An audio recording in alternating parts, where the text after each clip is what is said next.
What's up, JEFusion fans? This is Philip, and welcome back to another video. So let's talk about Gozyuger episode 3. Now, before I begin, I am going to summarize this episode. So if it sounds like a spoiler to you guys, then I have to remind you that you have to catch up on the latest Gozyuger episodes and then come back to this video when you're ready. Otherwise, enjoy. So we start the episode with Hoeru working at a fruit store where, of course, he has to find another job, to pay his apartment rent. And then he starts sniffing other customers, which causes some nuisance, and he ends up getting fired. So he suddenly runs out of the shop and happens to meet Rico along the way and tells him that his heightened sense of smell is actually caused by the Sentai ring. And he does explain to Hoeru that uh, Rico himself has heightened sense of hearing, and uh, Ryugi, aka Goju Tinano, also has his immense strength, as you might have seen in episode 2. So it's also thanks to the Sentai rings. So they are suddenly kind of interrupted, or their attention is suddenly caught by um, Tokonatsu Atami.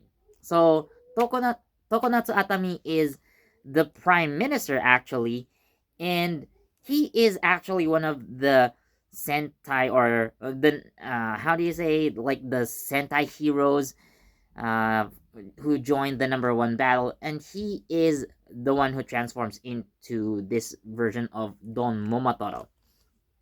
So his goal is, I guess, or his thing rather, is that he is number one in popularity, and this also kind of links into the monster of the week.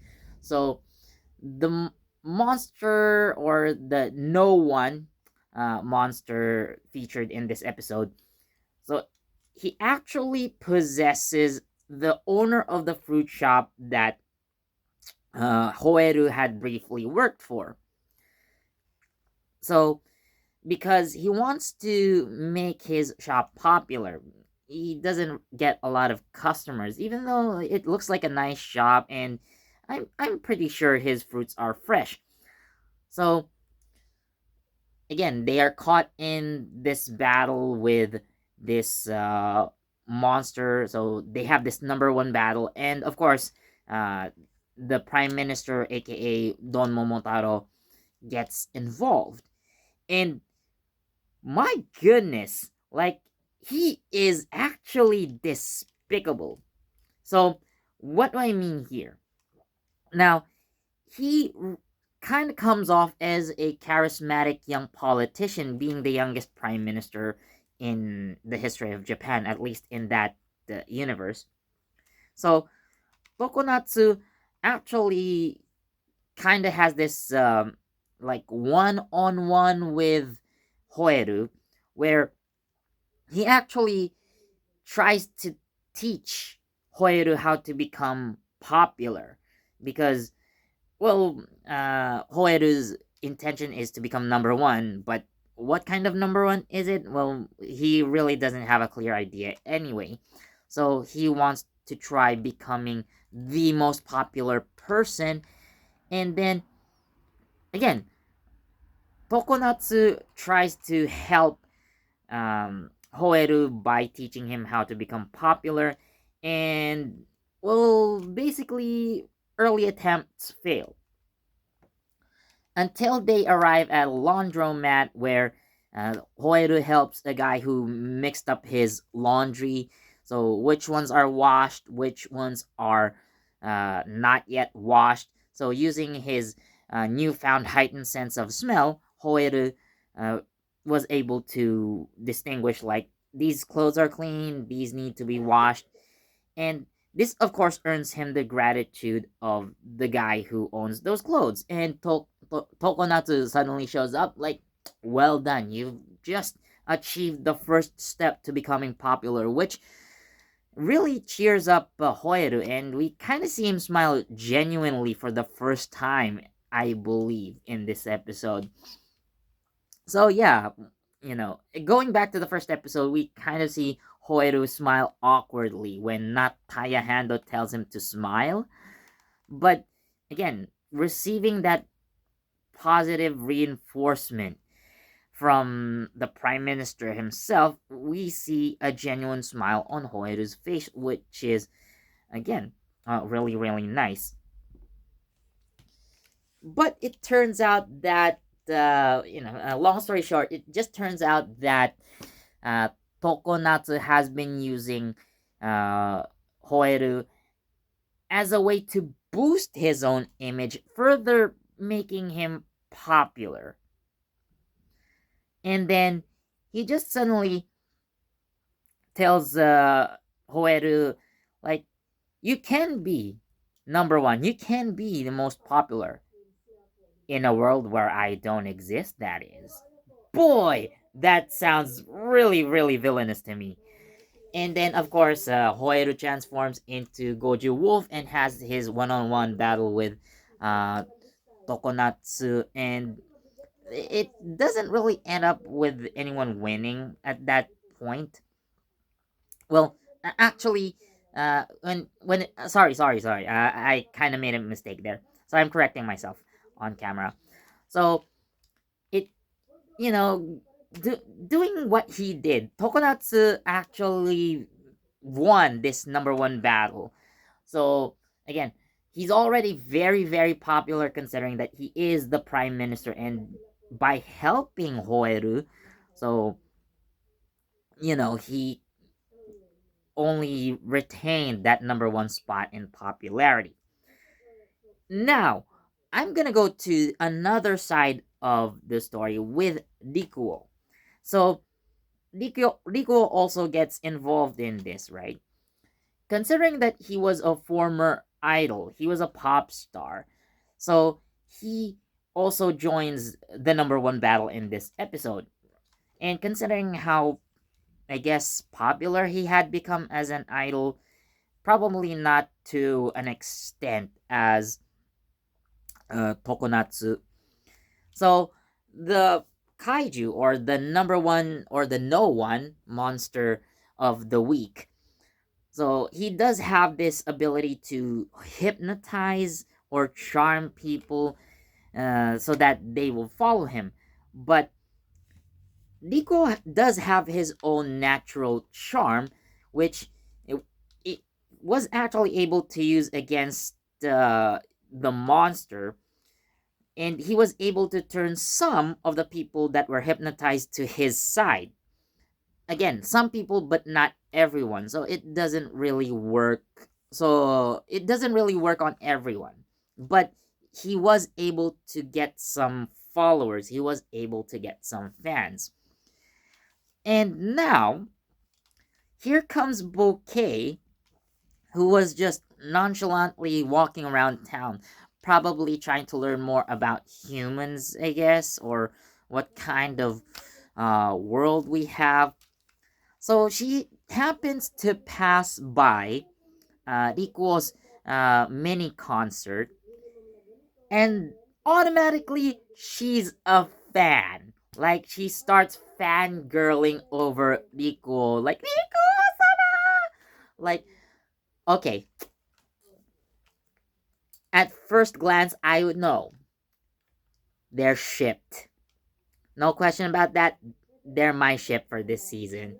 So, interestingly, so she ends up buying Rikuo merch, and well, for some reason, I don't exactly remember the details of what happened. I'm sorry, but of course, she does appear in her own giant robot, and her cockpit is decked out in Rikuo merch. Hilarious.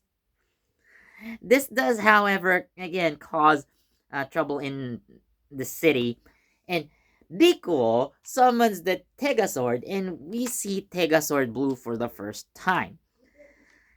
And he does battle Bouquet in his Tegasword Blue.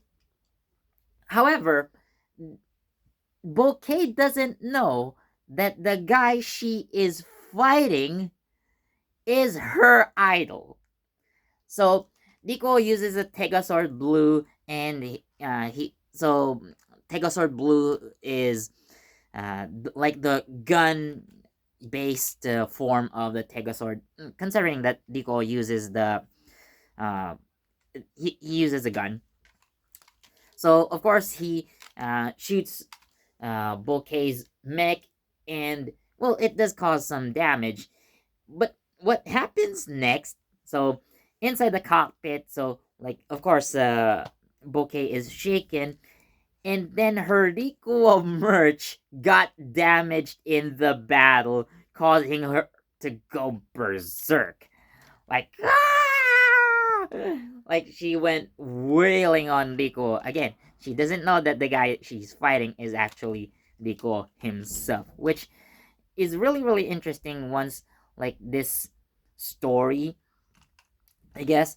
So like this bond or kind of relationship between them develops. Like we might see a lot of Bouquet versus Rico in the future, and then like later on in the show, so like Nico's true identity is revealed to Bouquet, and she's having a hard time processing her feelings. Like technically they're enemies, but like I love Nico Sama so much. What should I do? That kind of situation.